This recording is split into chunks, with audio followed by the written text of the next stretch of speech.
hosted by Deventure Education. We're really fortunate this afternoon to have Rita join us. I've known Rita for many years, and she's got over a decade of experience with multi-academy trusts about leading governance, compliance, and management. She's part of a trust, which is the Central Region Schools Trust, with over 14 schools. She's also a trustee of Titan Education Trust, and one of her projects that she's presently involved in is leading digital governance transformation. So, without further ado, Rita, over to you. Thank you. Thanks, Andy. Thanks, Liam. Right, I'll just move on to my slides. I know governance can be quite a dry subject, so I will honestly try and make it as interesting as I can. Toughest thing is working out how to present in Teams, isn't it, sometimes? Right.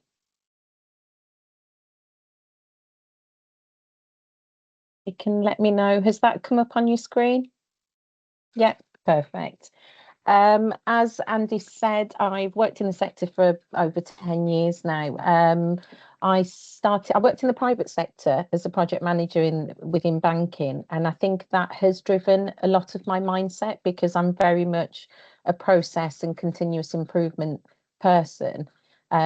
So having that sort of background and then moving over into the governance world has really, they do come hand in hand, as much as people, maybe a little reluctant and thinking, oh, I'm not sure, it's always the way, we've always done it this way, and that sort of mindset, because a lot of the time I think we do work with that familiarity and in cozy corner almost. So as I said, I am going to focus on what I've done at the trust. So I've been at CRST since almost a year now, and prior to that, I've worked with a number of other schools and MAT boards as well.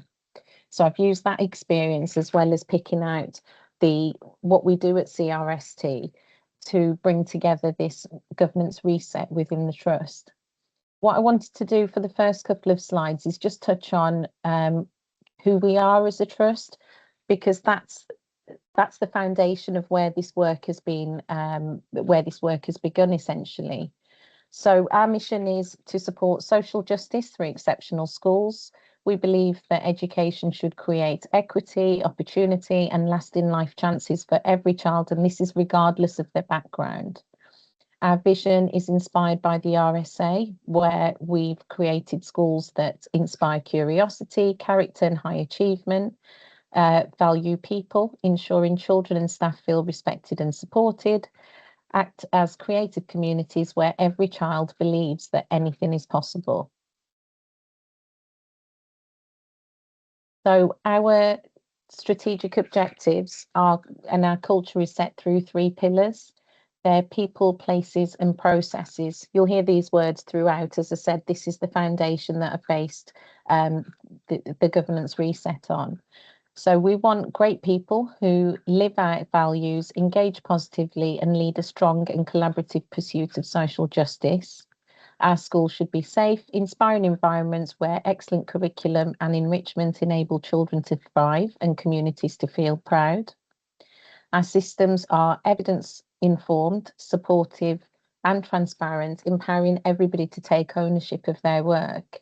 So these 3 pillars shape how we deliver our strategy every day, and it informs every single part of our trust, from teaching and learning to operational elements such as governance. So governance for me sits for accountability and trust, and the protection of children, where those 3 things meet. Over the last few years within the sector, as some of you may know, those who work in governance that are on the call, statutory expectations of trust have become much clearer and they're much sharper. So this is in regard to safeguarding, complaints, exclusions, admissions, and standards in schools. These aren't optional anymore. In my opinion, they never should have been. They should always have been a must. What hasn't always kept pace are the systems that turn those expectations into day-to-day reality. A lot of the time, governance relies on individual knowledge, goodwill, historic practice, this is how we've always done it, as opposed to deliberate design. So there are times where the governance professional and the principal may be aware of all the little nuances surrounding their board and the practice that they follow. However, as MATs are growing and as they're all scaling up, we need to focus on scalability and the fairness and equity for our children and families and colleagues as well. Social justice is a massive thing for me personally. I'm a daughter of immigrants. We grew up with not a lot. We didn't have as many resources and opportunities available to us. However, education was the backbone of our upbringing, really, because that was something that our family were always focused on. And it was really, really pushed to say that without an education, you'll be hindered basically moving forwards, which is why I'm so passionate about the social justice angle and the ethos of the trust. So why governance needs a reset? As I joined the trust, then overall within the sector as well, governance is generally quiet. I think it's fair to say it can be predictable. When it's working well, it can go unnoticed as well. It's something that ticks along quietly in the background. However, when our governance systems aren't clear or they're applied inconsistently, the impact isn't going to be neutral. It's the children and the families that are most affected by these. And it's generally families that face disadvantage. So families that may have language barriers, send complexities, or already have fragile relationships with the authorities. Informal handling, reliance on confidence, or this is how we've always done it. This doesn't create flexibility, it actually creates inequality, and it advantages more of the social capital rather than social justice. So a governance reset isn't just technical improvement, it's about equity and fairness across the whole system. It's about ensuring that the rights and protections and processes that we're applying are consistent to every child and not just those who are best placed to demand them.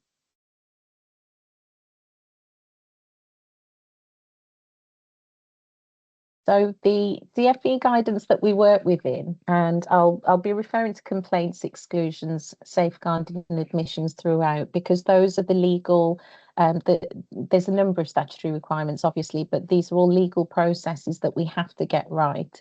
So an exclusion is making a decision about a child's future. Each child will have one chance at an education. This is why we have to get it right. We have to put the work in at the beginning just to make sure that we're doing everything that we can for every child. So this guidance exists because of historic failures that have caused harm to children, often repeatedly and without challenge. And sadly, we see a lot of these through headlines within the media, and that's when people tend to act on them. So governance is the mechanism through which fairness is enacted. It ensures that decisions are lawful, timely, evidence-based and reviewable. When governance systems are weak and poor decisions are harder to challenge, escalation of these decisions can be inconsistent and children experience very different outcomes in some circumstances for the same issue. That's why I'm clear that governance is part of our safeguarding infrastructure. It's not separate from child protection. It's one of the ways that protection happens early, and it happens quietly before anything escalates.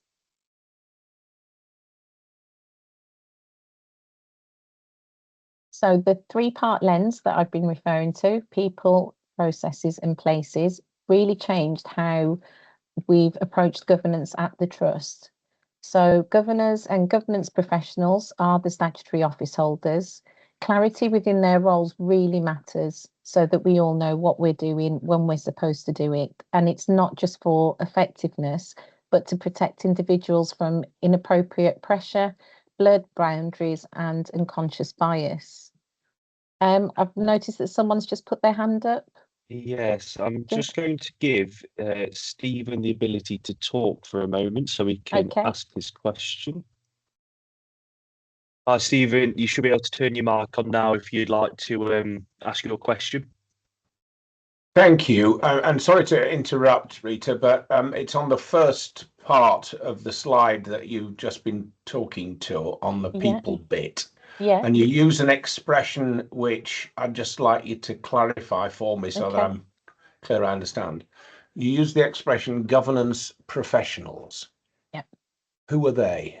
So the governance profession. So most MATs now, and this is the model that we've adopted. Are you from the education sector or governance? Do you work within? I'm chief exec of an independent training provider, and I have a board of governors/trustees. So your governance professional will be your clerk who attends your minutes, who attends your meetings and gives advice and so on. No, that's. I just wanted to be quite clear on that because, you know, very certainly in our case, it's very obviously those who are governors are not professional at that role. Correct. That is part of the point of their existence, but some of the demands that are now being made and some of the expressions that are flooding us all with what is expected of, and I'm a governor of, well, I'm chairman of 2 other charities and a governor of 3 other, trustee of 3 other charities, and all the stuff in governance is driving us bonkers because the expectation is part of what is making it so difficult to get people willing to become governors/trustees, because the expectation has become, in my humble opinion, unreasonable. So I just wanted to be clear what you're talking about here. So that's helpful. Thank you. Yeah, no, I'd absolutely agree. I think the strength really is to have a strong head of governance or a strong governance professional to guide you through this journey almost, because of the changes that the DFE, it's a, you know, it's certainly a revolving door, isn't it? A lot of the time the priorities can change and so on, but hopefully the rest of the presentation will be of some use to you. Where was I? So that's the people. So in regard to processes, we have clear trust-wide pathways that matter most in high stakes situations. So as I referenced, exclusions, complaints and safeguarding. Here, where there is inconsistency, it can cause actual real harm to a child and their education as well. So rights, timescales and decision-making standards have to be understood and they have to be applied consistently.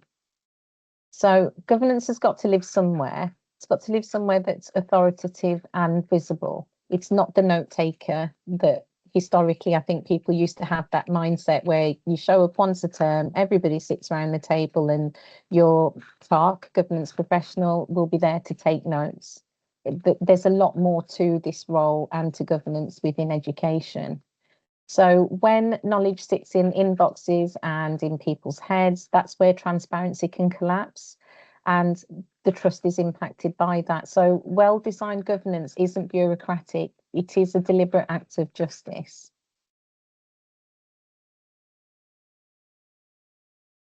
So what I wanted to touch on next is moving, just to identify the before and after we started working on our systems.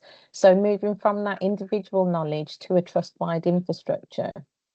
What we've started with, what we've developed is a governance portal. It's a one source, it's a trust-wide source of information. And it's live governance guidance. So it replaces any fragmented documents that may be saved in 10 other places or something that's sat in somebody's inbox or where you've always gone to person X to ask that question about a complaint, for example. We've standardized these statutory pathways for the high risk areas. We've embedded systems for complaints, exclusions and suspensions, admissions, safeguarding and policy compliance. What I mean by that is we are working on automating each of these areas. That would mean if I just use a permanent exclusion as an example. So we have a statutory timeline. Once the permanent exclusion is logged on our help desk, the principal would get a reminder to say, please begin your investigation. And then another reminder after a number of days, your panel has been confirmed, they've had their training, now the papers need to be submitted for Friday. So it's just ensuring that we're meeting all of those statutory deadlines and we're applying that consistency across. So that workflow and that automation will have in each of the areas. This is a working towards for us at the moment. It's by no means a finished article. It's similar to policy management as well. So we've got a workflow, we've automated that process. So I'd get an email on the 1st of Feb, Rita, you need to approve the review the safeguarding policy, and then another reminder, has this been done? Has it been through the appropriate QA? And so on and so forth. So that's where we're reducing the amount of email traffic, I think, that we all get, and unnecessary sort of questions that can be sourced really easily. We also have a formal governance help desk as an escalation route, and that way there's a clear mechanism for governance advice. And again, as I said, that reduces the informal handling and inconsistent practice that can arise across schools. We now have defined compliance checks and termly governance tasks. These are systemised now, and they are improving consistency, assurance and oversight. We've got a structured governor recruitment and induction framework. Again, we have a consistent approach to onboarding, ensuring all the statutory requirements have been met, statutory training's being done, and there's real clarity in people's roles and responsibilities throughout that process. Policy management I've already touched on. However, the process that we're evolving to allows clear ownership, assurance and visibility of all statutory policies. Again, that will reduce the risk and any inspection vulnerability as well. There is also a feedback loop which focuses on that continuous improvement approach, which is what I referenced earlier. That will allow schools to directly feedback, and I can respond to it immediately if they say this guidance isn't working for me, or maybe we could enhance it by doing X. So it is a two-way street. I haven't put this portal together to then dictate to the schools. It is about fluidity. It is about working together. So in practice, it means that the government's advice is accessible, consistent, decision making is reliant on systems and not confidence in a person because they've always been the person I've gone to for a complaint. The boards, local boards and leaders operate within clear statutory guidelines, and our trust assurance is strengthened as well. Using this portal, we'll be able to see and have more effective management information as well that can be shared. So when we're providing updates to the trust board about the effectiveness of our exclusions process, for example, I'll have tangible information that I can use and feedback on. This slide here is just an overview of our portal. So the slide in the middle is what our governance portal looks like. So we have each of the core areas, and as you move into each of the areas, it will take you to a guidance page. There are drop-down boxes with all the relevant areas, so you don't have to read through 10 pages of guidance to find out what you do once a DBS check is cleared, for example. And there's also a visual format as well of that guidance as a snapshot, sorry, because some people don't always enjoy reading reams and reams of text. So the impact of this, although children will rarely see the impact of governance or understand governance, how we manage and how effective it is will impact a child directly. So with the clearer complaints process and the additional resources and guidance that we've provided for our heads, we're working on de-escalation of parental complaints and not escalation. although everything is in place to get to the stage of, you know, if we go to if a complaint reaches a complaints panel, however, we've always got those checks in between to contact the parent, have that dialogue and understand how we can resolve the matter earlier, rather than going through a tick box exercise sometimes of not resolved, okay, stage 2, not resolved, stage 3.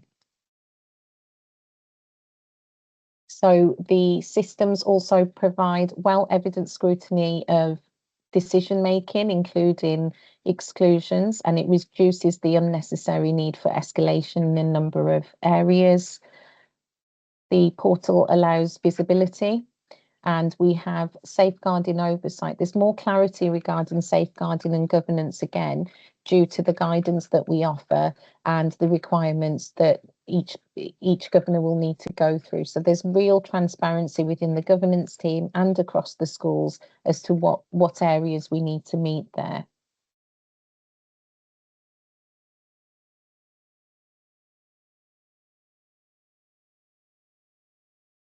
So as you can see, governance doesn't reward confidence, it protects vulnerability. Ultimately, the governance reset, as I'm calling it, is a values choice. Our systems assume confidence, time, and literacy and persistence. Sorry, if our systems assume confidence, time, literacy, and persistence, they will always entrench in quality. If they are clear, which is the approach that we're adopting, they are accessible and consistently applied and protect those that have the least power. So in doing so, they are protecting everybody. At the Trust now, we see governance as a social justice infrastructure, providing that fairness, clarity and accountability. And it's not by chance, it's just ensuring that every child is treated the same. In my opinion, designing governance should be it should always be child focused. It should always be how can we positively impact that vulnerable child, because inevitably they are always reliant on being treated fairly. So having these processes automated, having all this guidance and the portal, it really provides clarity and protects all children and our school communities as well. That's everything for me. I'm happy to take any questions.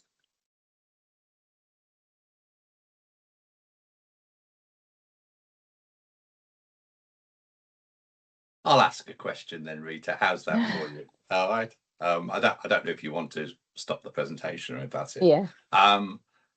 I was just well, I'm a governor and I'm a former head teacher, and your journey in 12 months has made my mind think about how inspiring, because what you've actually said is, because the first thing you started off with personally was about pillars. And it's like, yes, because a lot of organizations have pillars, they have a mission statement. But what you actually did was you went on that journey, and it wasn't just a pillar that was there that looked nice in a presentation. Yeah. It started to then unravel, and you started then to thoroughly explain. And one of the key things that came through was about establishing processes and systems and having those in place on that journey to make sure. And the reason you put those in is about fairness and making things consistent. And one thing that obviously you've been on that journey is you came in, you were like the new broom. You come into this place and you've got 14 leaders, 14 that, and you had to make those changes, and you couldn't just go dump it on people, could you? You had to just do it. So can you explain, without obviously mentioning head teachers and mentioning schools, some of the, as you went through that journey of building this, maybe some barriers, or was it not because people are deliberately being awkward?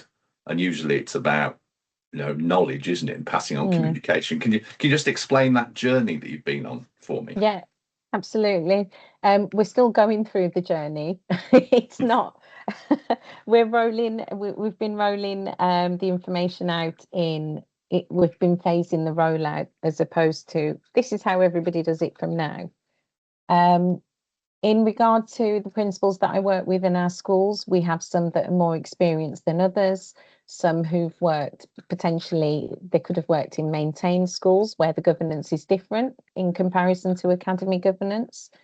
I think a lot of it is, this is how we've always done it. And a lot of it is, oh, but I know that already. And that has been, I feel that that's the biggest challenge. And I think sometimes maybe principals that may not be as experienced in governance may not necessarily want to ask the question either, because sometimes people think, oh, I should know that. I should already know how that works. So that's why with the content, the way that it's been broken down, even if you've got somebody who's, you know, led a school for 10 years, even if there's somebody who's led a school for 10 years or been through 20 exclusions, the way that it's broken down, they can still go in and then check. The challenges are very interesting. As I said, we are still going through a journey, and I am very much about continuous improvement. There's no way that anything that I come up with is black and white and that's how it's going to sit. I'm part of a number of governance networks where I liaise with lots of other governance professionals. We're networking with a number of trusts locally as well. I think there are about 8 of us at part of this networking group. And again, that's where we sit and we'll talk about sharing best practice as well. However, a lot of the times when it's a smaller trust, it is a matter of, we've always done it this way, so we'll continue to. It's difficult, Andy. Change management is very, very difficult. Oh, it is. That's what made me wonder about, because obviously this is one of a few webinars that we presented, and one of the things that's cropped up about the change management and how you can't just enforce things onto people, because sometimes, because of knowledge, communication, people just, they don't deliberately slow things down, but they do it. And people sometimes don't think about the change management. So they don't think about that aspect. They come in there, do it and go, well, it doesn't work. It's actually not the process that doesn't work. It's actually how it's communicated and how it's sold. And yeah. You've got to, as you've just said, you've got 14 different principals, all different stages of their career, and all different things. It's just making people just aware, isn't it? Yeah, especially with the pressures that everybody is under at the moment. Yeah. It's especially this time of year, isn't it? Yeah. Every term it's just incessant. So to drop 10 new ways of working would just be so unfair, which is why everything's being phased in and it's being broken down. And that's why we've gone for a self-service portal almost. That way I don't become bottleneck, or it avoids that side of it as well. Oh, okay. Unless someone else has got another question, I'm quite happy. I'm interested in your portal. Is that something you have created, or I don't need to know the name of the portal, or is it something that you brought in? No, it's a SharePoint site. I've called it. Okay. So for centrally, we're all working towards having a SharePoint site for each business function, and we're obviously standardising the look of it and so on. The framework was set up for me. I'm not that clever to be able to do all the technical parts of SharePoint site. However, the content and the development of it is something that I've worked on previously. I worked for a trust that had 6 schools in my previous role. So the processes I would manage end to end. So I had all those sort of documented. I've done the end-to-end process. So having to do that and looking at the scalability and how I can transfer it to a wider number of schools, I guess the knowledge was there. It's just a matter of how well is this going to work in this environment, which is why I really think you need to have that mindset of being adaptable and continuous improvement. Okay. No, thank you very much. I don't know if anyone else has got any other questions or they want to pose, or put you on the spot there, Rita. Nothing too difficult. No, okay. Well, yeah, if anyone's got any questions, feel free to raise your hand rather than type it out in the chat. I'm happy to turn your mics on for a moment to ask any questions that you've got. I saw Paul, Ms. Wallace there typing in the chat for a while. I'm not sure if there was anything from your end? I was going to say as well, you can find me on LinkedIn and just message me there if you do have any questions. I know that there'll be, I'm not sure if there's anybody here from another MAT, but if, you know, even if you're from a different sector, if there's anything at all I can help with, please feel free to contact me. Okay. Well, thank you very much, Rita. If you don't mind, what we'll do now is just spend 2 minutes, because obviously this event has been brought to us by Deventure Education, the home of school IP. So I've just got 1 or 2 slides just in case people want to know more about what we do as an organisation. So if I just share my screen. So Deventure Education is the home of school IP. It's also the home of college IP. And what we end up doing is we're a cloud-based platform that streamlines and centralizes and integrates key school processes. It's very similar to what you've been talking about, Rita, but obviously we have an organization to end up doing that. Our main thing is about reducing heavy workloads and processes, aligning processes such as policies. And we have 800 organizations worldwide, regular users. And we work alongside organizations, and we embrace the uniqueness of those organizations to create a platform that moves forward. So, and if anyone wants to find anything, Liam here is our main contact. And if you just click onto the QR code, you'll be able to find out more. So that's my bit over and done with there. Short and sweet. Okay. Perfect. Well, I think a couple of people have left a slightly bit early, but thank you for those who have joined us today.